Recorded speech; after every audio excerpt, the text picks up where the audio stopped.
So I said, always look at the checklist, okay? So first, is your posture okay? All right. It's not horrendous, but it's not the best it could possibly be. I think this one is definitely on this side. It looks better on this right-hand side to me, just in terms of a face-on position, okay? Is the body rotating, okay? So this backswing here now, well, you've got a bit better phase. You're hopping back and forth there. Right, so body rotation there. It's not bad to me. I think the right shoulder's kind of going back, but this was more kind of your left shoulder kind of leading as you went back, okay? Not bad. You look at the movement on this one here now. Right shoulder now is behind your head. Look how much fuller. I mean, that's a full shoulder turn there. You've got that club. You've got the hands above your head there nicely, okay? And now, because you've turned into this right foot with this right hip and this right shoulder, now you can push off this so you can start shifting left, which makes your movement to the left side smaller and therefore more consistent. The bad shots you tend to get, as you say, is when you turn back, maybe trying to get the left shoulder under the chin this way, and then you sway over here, when now your low point's going to be somewhere back here beyond the golf ball. And that's making a real difference. And then you're fatting it, thinning it, all these things you're trying to come to the goal, and it's like, ugh, and you throw your hands at it to try to fix it, then you shank it or thin it. That looks right, doesn't it? Yeah, but that's what I'm saying.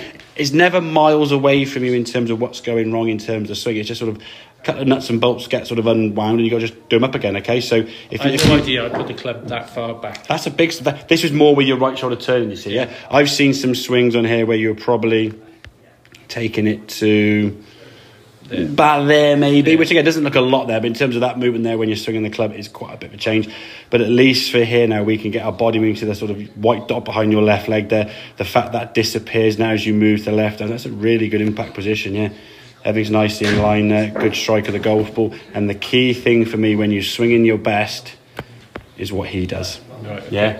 When he's kind of like there or hanging back, it's never really going well. The thing is, it's very hard to get into that good finished position if you don't turn. If you're so far over to the right hand side. If you're over here somewhere with your head and your spine, you try and get, you're like, you'd fall over, yeah? And the thing is, if you start then losing balance, we lose a bit of contact quality, we lose confidence, we're not going to swing as much, and now we're not even turning at all. So you're either turning incorrectly or not turning. I've noticed my 4 and 5 irons have been going a lot better, obviously, because I'm swinging better than it's more. I would say if you find your sort of 7, 8, 6 irons are the ones that are a bit meh, and the short game's good. Short game you can get away with not turning because it's obviously a bit more kind of smaller movements.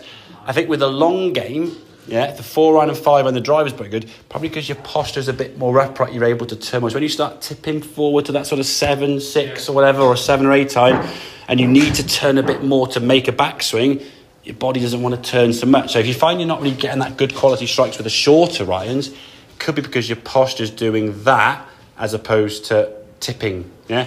So you've got a little bit, with a 4 iron, you're not going to have to bend over so much. It's a longer club. So you can stand up to it. So when you're doing that, when you sort of have the club up here by your knees somewhere, you can rotate easy peasy. Then you get down to the ball, I'm still quite tall. And so, and the more over the ball you've got to get. And if you look at the game of golf, if you're playing on the button, right?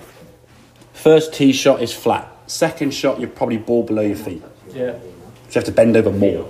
Yeah? And being quite tall, obviously, is the same sort of thing.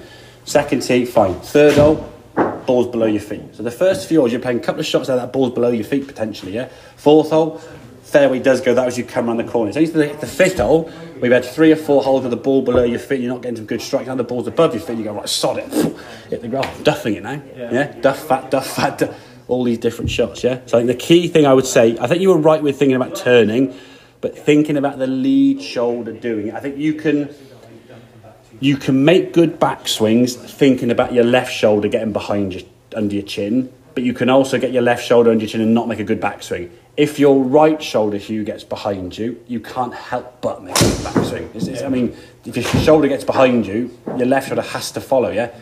And then from there, because you've looked at your right side turning better, it kind of pushes you off. I suppose really, it's going to go up, but if it goes up, it's coming through. Exactly, yeah. And then from there, you're in a better position, and that's where it helps you rotate, okay? When you don't rotate, it's when you look at this follow-through position here. That's kind of what I was going to show you there now. If you look, you kind of tried, so this wasn't too bad a backswing, but threw the ball there now. A little bit hunched. The arms now pulling through quite high, that club's vertical. Then when you finish, look at that right foot follow through. Yeah. And then when you actually go back, it even sort of goes back there. And then you're like, oh, hang on, I've got to try and make a better swing. And then you sort of try and move it forward to kind of like, not mask it, but yeah, if your follow through is ending up that way with the foot, as opposed to That was nowhere near the. I mean, I know it's a different angle, but that's a vertical foot, and that clearly isn't. So, and this is for me a usually. And again, you can almost see the fact your legs look quite thin there because your hip doesn't go around the corner. Yeah. If your hip had gone round there, your hips would be there. Your leg would be kind of here more. Yeah. So you just look like your legs look thicker. Yeah. Because they look quite. It's basically one leg, isn't it, rather than two. Yeah. Hence the reason why it looks a bit narrow with the lower half. And the top half will always turn just because momentum. Yeah. You're not going to stop your shoulders or your torso. It's the club's dragging you round. But if this gets a little bit lazy, or you've swayed too much and you can't get off that right side again because you've gone too far, you end up hitting the ground back here behind the golf ball somewhere. And then if you're trying to react to that, and you will make adjustments, micro adjustments from shot to shot. And it feels right when you hit it right, when you swing right, doesn't it? Exactly. It doesn't feel like it's been masked or kind of like manipulated. Yeah. Okay, mate. Good stuff.